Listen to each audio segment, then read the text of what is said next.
Alice's Adventures in Wonderland, Chapter 5. Advice from a Caterpillar. The caterpillar and Alice looked at each other for some time in silence. At last the caterpillar took the hookah out of its mouth and addressed her in a languid, sleepy voice. "Who are you?" said the caterpillar. This was not an encouraging opening for a conversation. Alice replied rather shyly, I hardly know, sir. Just at present. At least I knew who I was when I got up this morning, but I think I must have been changed several times since then." "What do you mean by that?" said the caterpillar sternly. "Explain yourself." "I can't explain myself, I'm afraid, sir," said Alice, "because I'm not myself, you see." "I don't see," said the caterpillar. "I'm afraid I can't put it more clearly," Alice replied very politely, "for I can't understand it myself, to begin with, and being so many different sizes in a day is very confusing." "It isn't," said the caterpillar. "Well, perhaps you haven't found it so yet," said Alice. "But when you have to turn into a chrysalis, you will some day, you know. And then after that into a butterfly, I should think you'll feel it a little queer, won't you?" "Not a bit," said the caterpillar. "Well, perhaps your feelings may be different," said Alice. "All I know is, it would feel very queer to me." "You?" said the caterpillar contemptuously. "Who are you?" Which brought them back again to the beginning of the conversation. Alice felt a little irritated at the caterpillar's making such very short remarks, and she drew herself up and said very gravely, "I think you ought to tell me who you are first." "Why?" said the caterpillar. Here was another puzzling question, and as Alice could not think of any good reason, the caterpillar seemed to be in a very unpleasant state of mind. She turned away. "Come back," the caterpillar called after her. "I've something important to say." This sounded promising, certainly. Alice turned and came back again. "Keep your temper," said the caterpillar.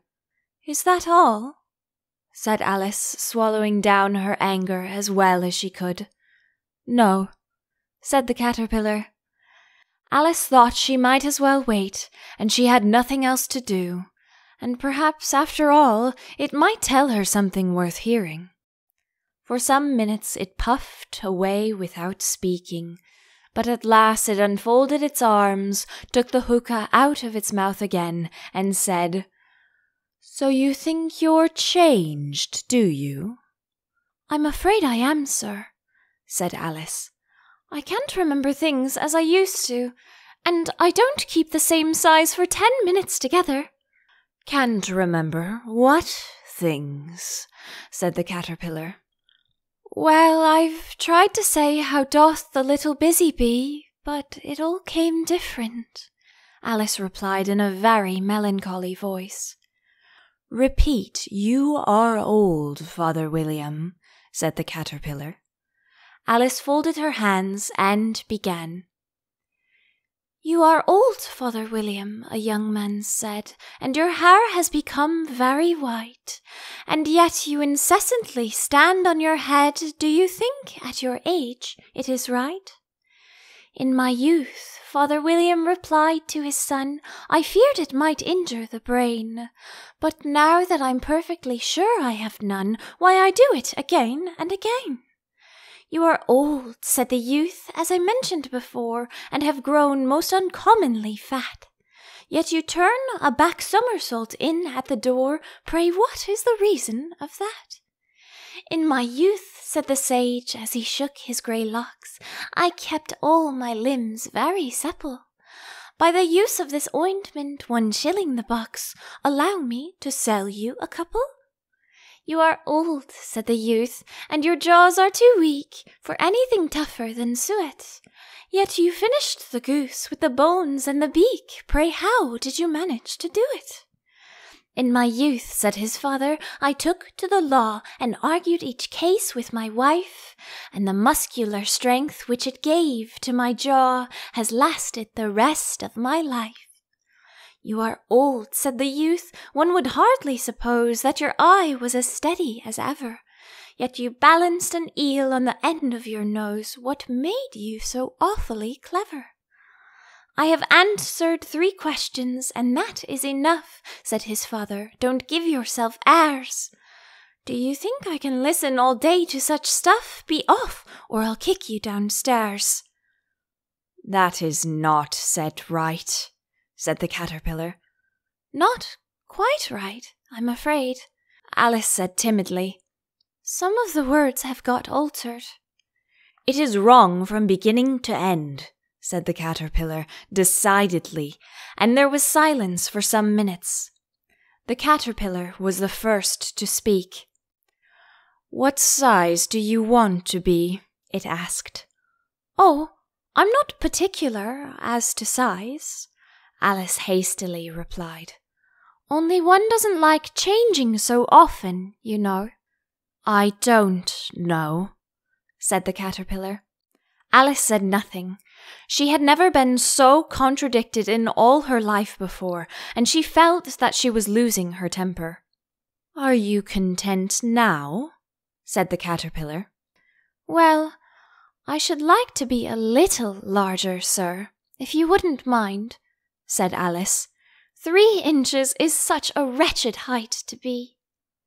"It is a very good height indeed," said the caterpillar angrily, rearing itself upright as it spoke.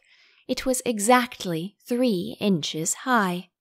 "But I'm not used to it," bleated poor Alice in a piteous tone, and she thought to herself, "I wish the creatures wouldn't be so easily offended." "You'll get used to it in time," said the caterpillar, and it put the hookah into its mouth and began smoking again.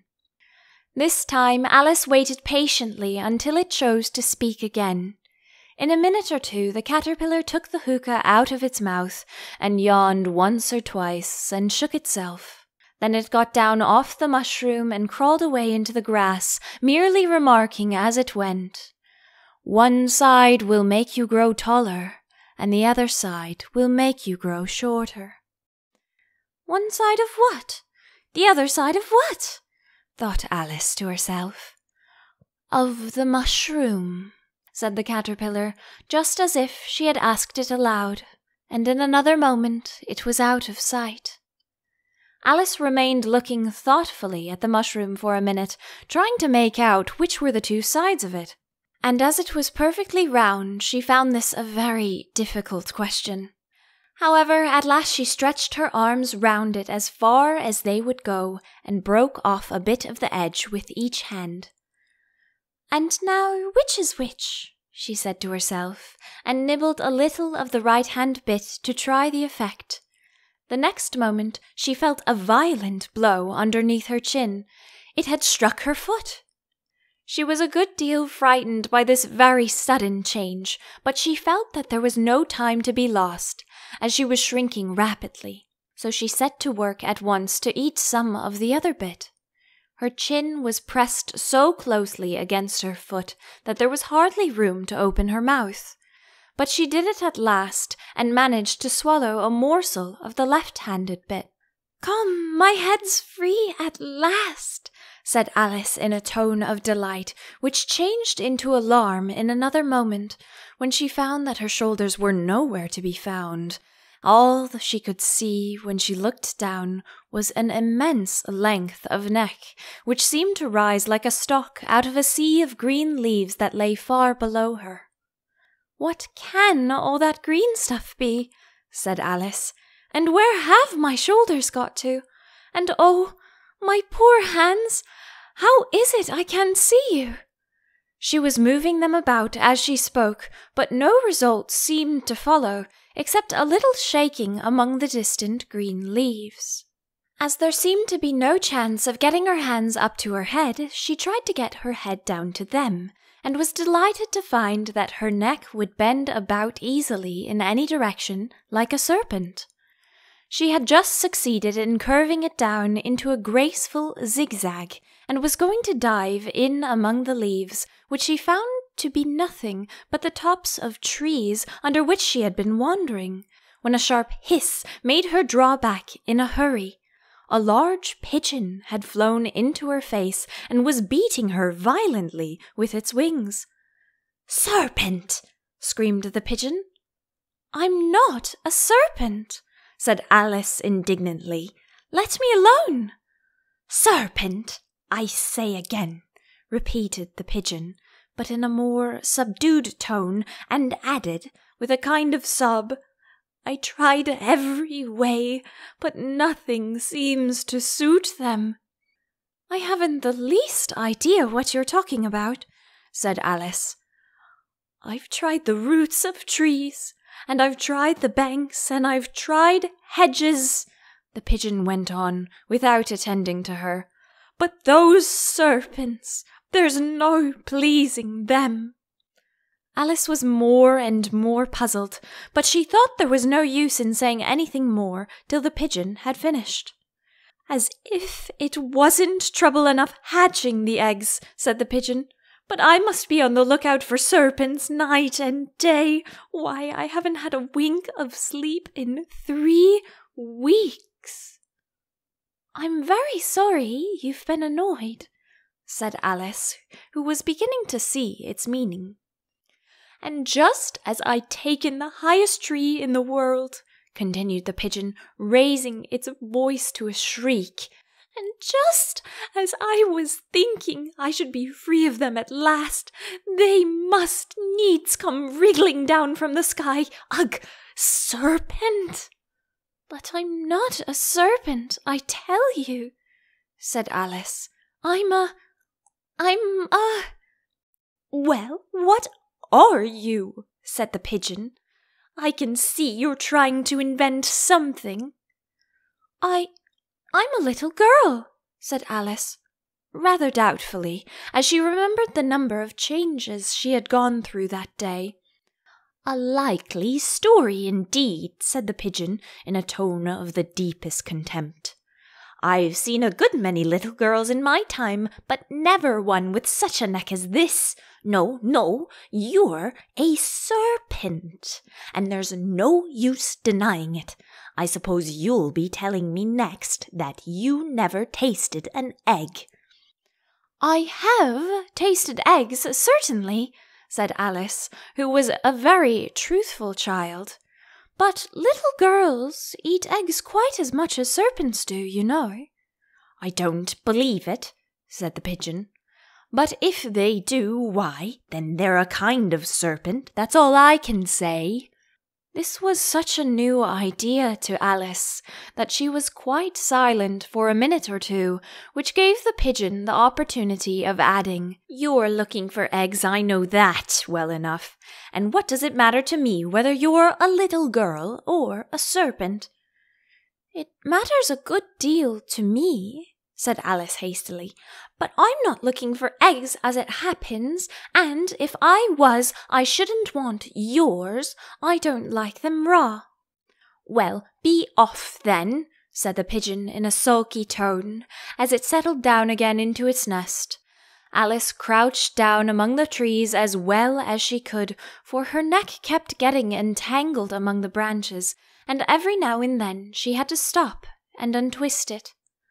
After a while she remembered that she still held the pieces of the mushroom in her hands, and she set to work very carefully, nibbling first at one and then at the other, and growing sometimes taller and sometimes shorter, until she had succeeded in bringing herself down to her usual height.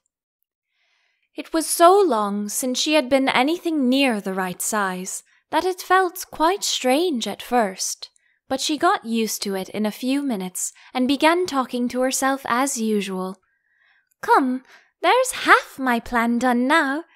How puzzling all these changes are. I'm never sure what I'm going to be from one minute to another. However, I've got back to my right size. The next thing is to get into that beautiful garden. How is that to be done, I wonder?" As she said this, she came suddenly upon an open place with a little house in it about 4 feet high. "Whoever lives there," thought Alice, "it'll never do to come upon them this size. Why, I should frighten them out of their wits." So she began nibbling at the right-hand bit again, and did not venture to go near the house till she had brought herself down to 9 inches high.